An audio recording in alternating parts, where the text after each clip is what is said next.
What I'd like to share next is the evidence behind my claim that Trump is engaged in a criminal enterprise. I call it Trump Criminal Enterprise, Inc. And I began this post by saying that I'm amused when MAGAs brag, as they do, that Congress is being paid to do nothing, while Trump signs executive orders without their support, thereby doing everything for free. But what they miss is that the presidential salary of $400,000 is chump change compared to the $16 billion Trump and company have recently received from the Islamic dictators. The Trump organizations, owned and managed by Donald and Eric Trump, struck a $5.5 billion deal to build a resort in Qatar, the Bank of Islamic Terror. Now, that is despite the obvious conflict of interest of a president shaping U.S.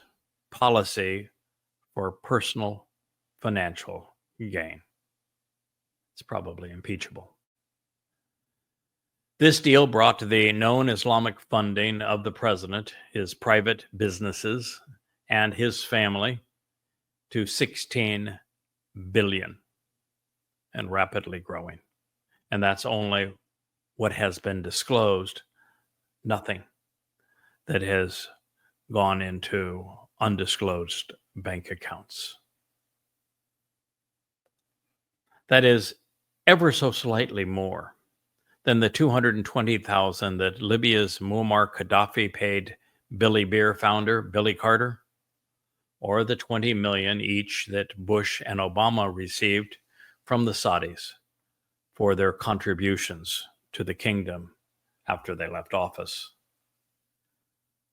Quote, "We are incredibly proud to expand the Trump brand into Qatar through this exceptional collaboration with Qatari DR and Dar Global," a spokesman for the family business exclaimed. End quote. In addition to Saudi partner Dar Global, the planned resort of the Qatari capital of Doha will be developed by a Qatari company called Qatari DR, which is owned by the Qatari government, also known as the Emir of Qatar, Hamad bin Khalifa Al Thani, the chairman of the Bank of Islamic Terrorism and of anti-Semitism worldwide. As for Dar Global, it is owned by Dar Al Arkan Real Estate Development, and it's founded and owned by the Saudi royal family, with institutional investors owning about 5%, like Vanguard, BlackRock, UBS, Northern Trust, State Street, and Teachers Annuity Association, collectively controlling 10% of the company. After U.S. President Donald Trump announced that he would be visiting Qatar during his Middle East trip, many wondered why he chose to stop at the Islamic country most closely identified with funding Hamas, Hezbollah, and the anti-Israel agenda and protests on college campuses and streets worldwide, all while ignoring American allies such as Israel, even Egypt and Turkey. But now we know. It's just business. Ironically, or more accurately, hypocritically, illegally, and immorally, the deal in Qatar was announced while the president was going after Qatari funding of the Ivy League universities in the United States, which encouraged anti-Semitism and anti-Israeli protests to take place on their campuses after the Hamas massacre of October 7th and the ensuing war. Turns out progressive liberals in academia are exceedingly easy to bribe. They refer to such things as grants. Now, this wasn't the first or the last of its kind. It follows many other deals made before Trump was sworn in, including one for a golf resort in Vietnam late last year with a firm with ties to the Communist Party. Trump's son-in-law, business partner, and White House political negotiator Jared Kushner received $2 billion directly from Saudi Crown Prince Mohammed bin Salman through his sovereign wealth fund, known as the PIF, despite having no experience in private equity investing. No experience in private equity investing, and yet he was given $2 billion to start a private equity firm.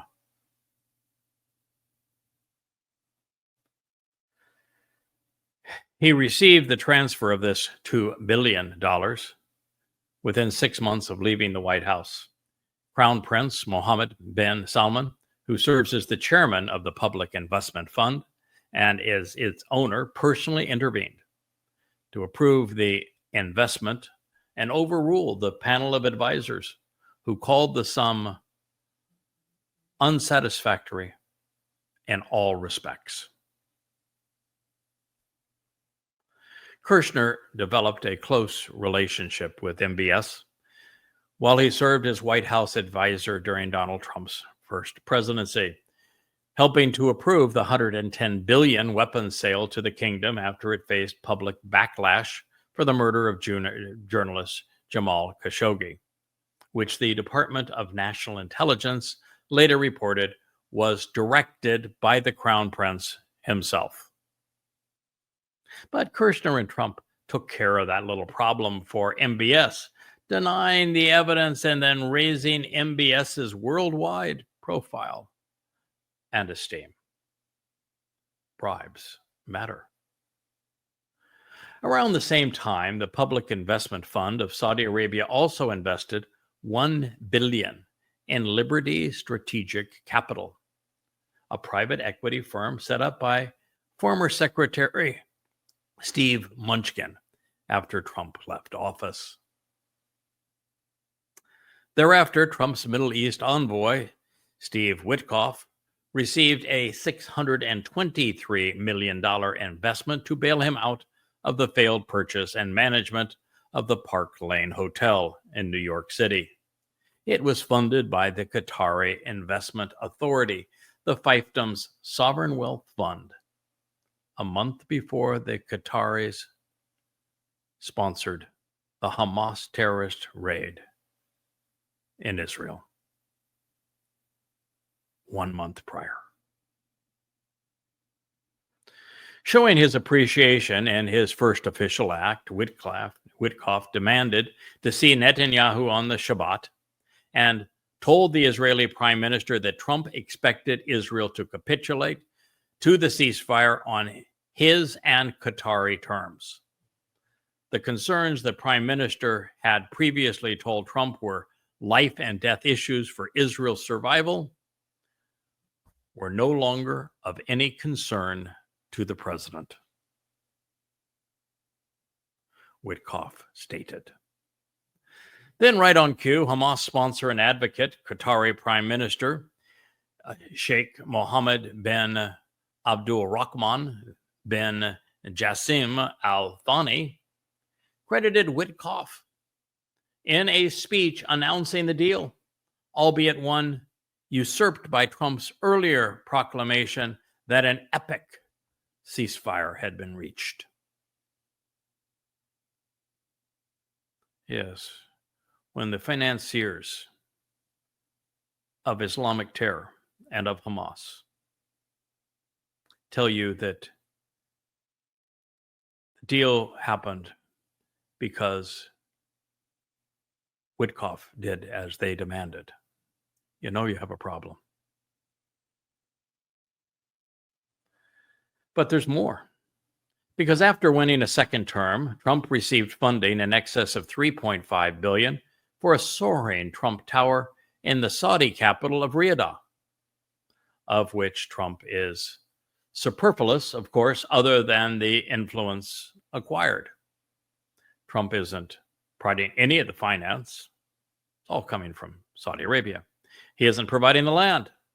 Saudi Arabia. He isn't providing the construction company. Saudi Arabia. He is not providing the architects. Saudi Arabia. He is not managing the building. Saudi Arabia. All Trump is doing is getting money and having his name put on the top and the bottom of a splashy new building, which plays to his ego as well as to his pocketbook. Now, there is another Trump Tower and resort being built and funded in Jeddah, Saudi Arabia, where the Trump Grand Edifice will be gilded in glittering gold. The Trump-branded Oman project is valued at $4 billion in the United Arab Emirates, and they are all being managed and constructed by Dar Global, meaning that Trump isn't the builder, the management company, or the financier, just the beneficiary of the funds and prestige. Now, if that wasn't already overtly gluttonous, then the Trump Organization announced the launch of the Trump International Hotel and Tower in Dubai, the capital of the United Arab Emirates. During the planning phase, Donald Trump stated, "When I look at the potential sites for real estate investment, I concentrate on location, location, location. And this is the best location, not only in Dubai, but in the whole of the Middle East," except he's not buying it. He's being bought. There is no correlation, but in addition to landing Air Force One in Saudi Arabia to visit with MBS, Trump is flying off to his new BFF and business partner in Doha, Qatar, after meeting with the Emir Sheikh Tamim Al Thani. Then on May 15th, the Trump dollar train will arrive in Abu Dhabi and meet with Emirati dictator Mohammed bin Zayed. Ain't that swell? Now, following the remarkable success of the Trump International Oman, this is a quote, "As well as our most recent ventures in Dubai and Jeddah, we are thrilled to announce 2 additional properties in Riyadh," Eric Trump, president's son, who oversees the company's real estate interest, said. Think of that. This is Eric Trump announcing at the same time that Trump is flying to Saudi Arabia, to Qatar, to the Emirates, and saying, following the success of Trump International Oman, as well as our most recent ventures in Dubai and Jeddah, we are thrilled to announce 2 additional projects in Riyadh, the capital city, the resort city of those nations that are most opposed to Israel.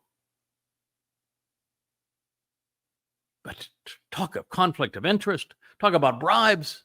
This is the most egregious series of events that have ever stained the White House of the United States. Philanderer and thief. Eric Trump, the president's son who oversees the company's real estate investments, said that the Dubai Tower of narcissism, he didn't actually say that. This is what he says, is going to be called the Trump. It's going to cost over $1 billion. And it's going to feature, affordable housing with $20 million apartments. They are, according to the Donald, inspired by Trump's Tower's gold-plated residence in New York City. And Bitcoin has now been listed as an acceptable form of payment, along, of course, with the Trump cryptocurrency. It is a flagrant, deplorable, criminal, and likely impeachable act.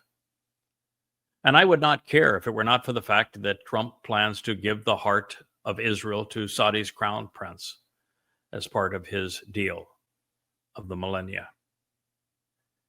Every action of President Trump reflects the will of those pulling his strings, which includes appointing Witkoff Middle East advisor, forcing Israel to capitulate to Qatar's and Hamas's terms on the previous ceasefire and hostage exchange for Hamas terrorists, the promise of Saudi and Qatari resorts in Gaza, the construction of emerald cities for Fakistinians in the Sinai and Jordan, but not, of course, in Saudi Arabia, which is the natural place for them.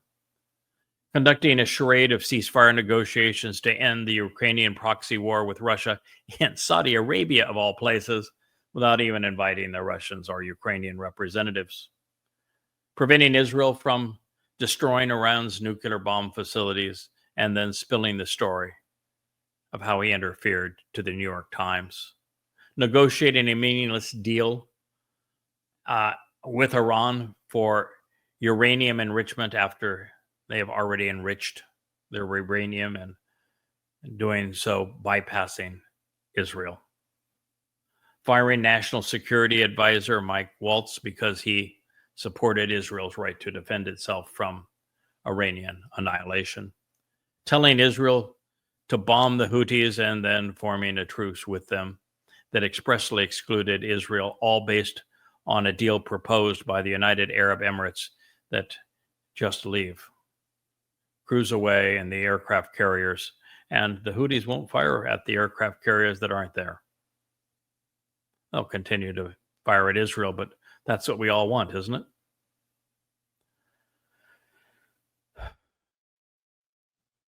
Announcing the first presidential trip will be to visit his investors, Saudi Arabia, Qatar, and the United Arab Emirates, excluding Israel. Announcing that Israel has frustrated him by continuing the war he claimed he would end, such that Israel is being excluded from the American deal of the millennia. And 13, after complaining that the Gazans are suffering, Trump stated that he's going to feed those who are committed to the obliteration of Israel as part of the greatest deal ever done, but exclude Israel from that process.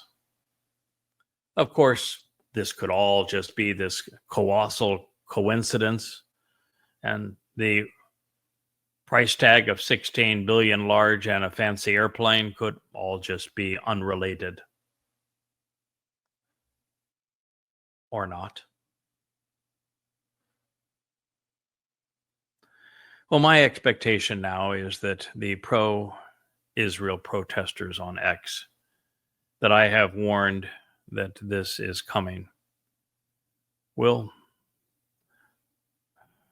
finally listen. And that was pro-Israeli posters, not protesters on X, because I have warned them of this emphatically now for 6 months. America First is a news agency, an independent source on X with 200,000 followers, just reported President Trump has cut contact with Netanyahu, slamming the Israeli prime minister and his allies for acting arrogantly while trying to push him around. Trump reportedly feels disrespected and manipulated by Netanyahu, which the Magites will interpret as grounds to hate and besmirch Netanyahu and justify whatever Trump decides to do with Israel. And while it has everything to do with Trump and his ego and nothing to do with Netanyahu, Trump is not only abandoning Israel, he is offering to sacrifice Israel to Saudi Arabia to salvage the petrodollar and perpetuate the illusion of U.S. solvency while lining his pockets with billions and billions and billions.